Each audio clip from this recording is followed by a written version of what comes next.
नमस्कार दोस्तों, मेरा नाम है अनिरुद्ध और मैं आप सभी का वेलकम करता हूं करियर व्हील आईएएस पर। दोस्तों, जिस चीज़ को लेके बातचीत पिछले 2 से 3 दिन से चल रही थी कि आईईए बड़ी मात्रा में ओपन मार्केट में स्ट्रेटेजिक ऑयल रिजर्व्स को रिलीज़ करने वाला है। फाइनली एंड ऑफिशियली आईईए यानी कि इंटरनेशनल एनर्जी एजेंसी के द्वारा वो ऐतिहासिक फैसला ले लिया गया है। इसको ऐतिहासिक इसलिए कहा जा रहा है बिकॉज दोस्तों, ऐसा पहली बार वर्ल्ड हिस्ट्री में कभी भी नहीं हुआ, बिकॉज आईईए ने अनाउंस किया है कि वो एक साथ 400 मिलियन बैरल्स ऑफ ऑयल को यहां पे ओपन मार्केट में रिलीज करने वाले हैं। आप लोग यहां पे देख सकते हैं, खबर कल रात को सामने आई है। IEA announces record release of strategic stocks in response to the oil price surge. यहां पर भी देख पाएंगे, इसको जगह जगह पे हर एक मीडिया हाउस के द्वारा कवर किया जा रहा है। क्यों इस फैसले को हिस्टोरिक बताया जा रहा है उसके बारे में तो हम लोग चर्चा करेंगे ही करेंगे,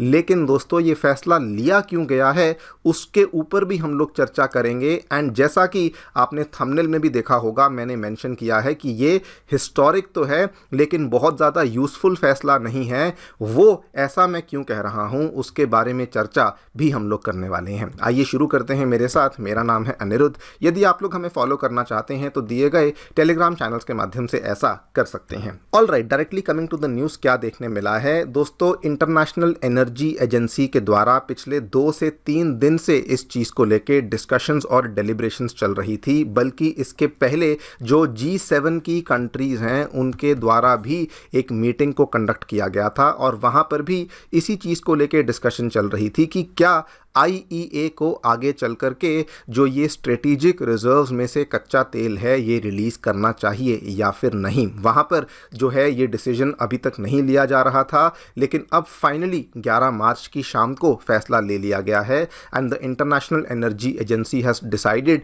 कि वो लोग अब finally 400 million barrels of crude oil को रिलीज़ करने वाले हैं फ्रॉम द स्ट्रेटेजिक रिजर्व्स। आप यहाँ पे देख सकते हैं, जब मैं आईईए की बात कर रहा हूँ तो इसमें दोस्तों 32 मेंबर कंट्रीज हमें देखने को मिलती हैं, जिसमें कि उन्होंने यूनानिमसली इस प्रपोजल को अग्री किया है। यूनानिमसली मतलब कि हर एक कंट्री ने बोला है कि हम लोग इस फैसले का समर्थन करते हैं और हम लोग इस फैसले को सपोर्ट भी करते हैं। And when we are saying कि ये 400 मिलियन बैरल्स ऑफ ऑयल को रिलीज किया जाएगा, तो जो भी यहाँ पे अलग अलग कंट्रीज के पास जो नेशनल लेवल के स्ट्रेटेजिक पेट्रोलियम रिजर्व्स हैं, वहीं से इस तेल को बेसिकली निकाला जाने वाला है। अगर मैं मेंबर कंट्रीज की बात करूं, ये आपके सामने 32 मेंबर कंट्रीज की लिस्ट है। इस लिस्ट को आप वीडियो पॉज करके भी देख सकते हैं, लेकिन मोटे तौर पे देखा जाए तो एक तो इसमें आपको यूनाइटेड स्टेट्स देखने को मिलता है, एक यूके देखने को मिलता है। उसके अलावा मेनली जो यहाँ पे कंट्रीज हैं वो या तो आपको ऑस्ट्रेलिया, जापान जैसी कंट्रीज हैं, और इसके अलावा दोस्तों मेनली आपको यूरोपियन कंट्रीज ही देखने को मिल जाती हैं। ये वाली कंट्रीज़ ने मिलकर के ये फैसला लिया है। नाउ ये अपने आप में ये फैसला बड़ा बन जाता है, बिकॉज इसके पहले जब इस फैसले को लेके बातचीत चल रही थी, जस्ट आज से 2 दिन पहले बल्कि बातचीत चल रही थी, G7 की मीटिंग हुई थी। फ्रांस के एनर्जी मिनिस्टर के द्वारा इस चीज़ का दावा किया गया था कि नहीं, हम लोग अभी वैसी सिचुएशन में नहीं आए हैं कि आईईए को अपने जो स्ट्रेटेजिक ऑयल रिजर्व्स हैं वो यहाँ पे ओपन करने पड़े, रिलीज़ करने पड़े। लेकिन आज दोस्तों वो फैसला फाइनली ले लिया गया है। नाउ इस फैसले को हम लोग हिस्टोरिक क्यों कह रहे हैं वो समझ लेते हैं। अगर आप देखें तो ये नंबर एब्सोल्यूट टर्म्स में बहुत बड़ा नंबर है। इसके पहले दोस्तों आईईए के द्वारा इतिहास में 4 बारी स्ट्रेटेजिक ऑयल रिजर्व्स में से कच्चे तेल को निकाला गया है। पहली बार 1991 में निकाला गया था जब 60 मिलियन बैरल्स ऑयल को निकाला था। उसके बाद 2005 में तब भी 60 मिलियन बैरल्स, उसके बाद 2011 में तब भी 60 मिलियन बैरल,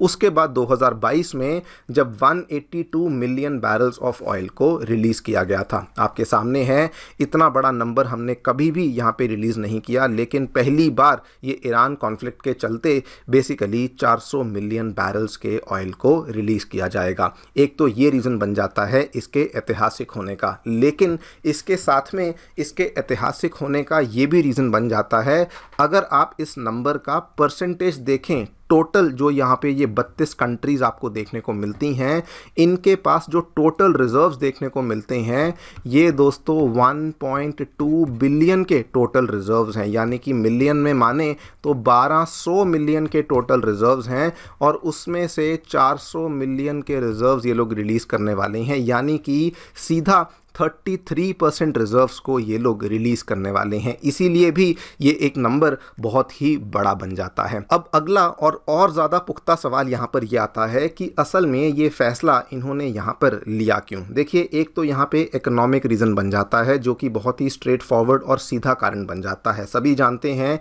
कि स्ट्रेट ऑफ हॉर्मूज का रास्ता प्रैक्टिकल पर्पसेस के लिए बंद कर दिया गया है, जिसकी वजह से रफली 20 to 25% of global oil trade एक बार के लिए रुक चुका है। अगर वहां पर भी आंकड़े की बात करें तो स्ट्रेट ऑफ हॉर्मूज से डेली बेसिस पे सऊदी से, कुवैत से, अलग अलग कंट्री से 20 million barrels of oil daily basis पे पास करता था, जो कि फिलहाल नहीं पास कर रहा है। सेकंड इकोनॉमिक रीजन जिसके वजह से इस रीजन को लिया गया, इस पर्टिकुलर फैसले को लिया गया है दोस्तों, ऑयल शिपमेंट्स तो यहाँ पे शट डाउन हो चुकी हैं और कई सारे जो प्रोड्यूसर्स हैं उन्होंने भी अपने ऑयल फील्ड्स को शट डाउन कर दिया है या फिर अपनी प्रोडक्शन को कम कर दिया है। ये भी एक रीज़न है कि ये वाली जो IEA की कंट्रीज़ हैं इन्होंने इतना बड़ा फैसला लिया है। तीसरा रीज़न ऑब्वियसली यहाँ पर आता है कि ऑयल के दाम में हमें लगातार तेज़ी ही देखने को मिल रही है। पहले अगर आप देखें स्टार्टिंग में तो बल्कि ये तेज़ी बहुत ज़्यादा बढ़ गई थी जब ये 6-7 मार्च को ऑयल का जो दाम है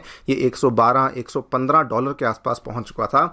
उसके बाद ऑयल में थोड़ी बहुत गिरावट आना शुरू हुई, लेकिन अगर आप कल का ये वाला ग्राफ देखें तो कल दोस्तों ऑयल में फिर से हमें उछाल देखने को मिला है। ऑयल जो कि बेसिकली 87 to 88 डॉलर के आसपास घूम रहा था, ब्रेंट क्रूड की मैं बात कर रहा हूँ, वो वाला कच्चा तेल अब फिर से बढ़ करके 92 डॉलर्स के आसपास पहुंच चुका है। This is the third and the most important economic reason जिस वजह से ये वाले फैसले को लिया गया है, बिकॉज ये लोग यहाँ पे उम्मीद लगा रहे हैं कि जैसे ही हम लोग ऑयल को ओपन मार्केट्स में रिलीज़ करना शुरू करेंगे वैसे ही क्या होगा कि ऑयल की जो शॉर्टेज है वो तो कम होगी ही होगी एंड ऑब्वियसली ऑयल का जो दाम है वो भी यहाँ पर कम हो जाएगा। लेकिन दोस्तों एक्सपर्ट्स का यहाँ पर ये कहना है कि ये वाला फैसला लेने के पीछे केवल इकोनॉमिक रीजंस नहीं है, कहीं ना कहीं वेस्ट अपने ब्लंडर को भी रियलाइज कर रहा है। बिकॉज असल में जब ये टेंशन्स शुरू हुई थी तो वेस्ट को बिल्कुल भी अंदाज़ा नहीं था कि ये टेंशन्स यहाँ तक पहुँच जाएंगी।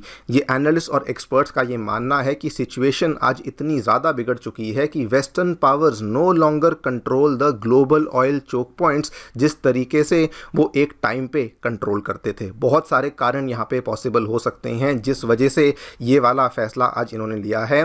There might be the reason कि रिपोर्ट सामने आ रही हैं कि ईरान के द्वारा स्ट्रेट ऑफ हॉर्मूज में माइंस को बिछा दिया गया है। There might be the reason कि रिपोर्ट सामने आ रही हैं कि ईरान ने ये बोल दिया है कि अगर किसी भी टैंकर को वहाँ से निकलना है तो आपको टोल या फिर सिक्योरिटी फीस देनी पड़ेगी। और ये तो हम सभी जानते हैं कि अगर वहाँ से किसी प्रकार के टैंकर्स, स्पेसिफिकली ऑयल टैंकर्स निकलते हैं तो ईरान उनके ऊपर किसी ना किसी तरीके से हमला कर ही देता है। आप लोग यहाँ पे देख भी सकते हैं ये वाला जो हमला है ये हमें कल ही देखने को मिला था।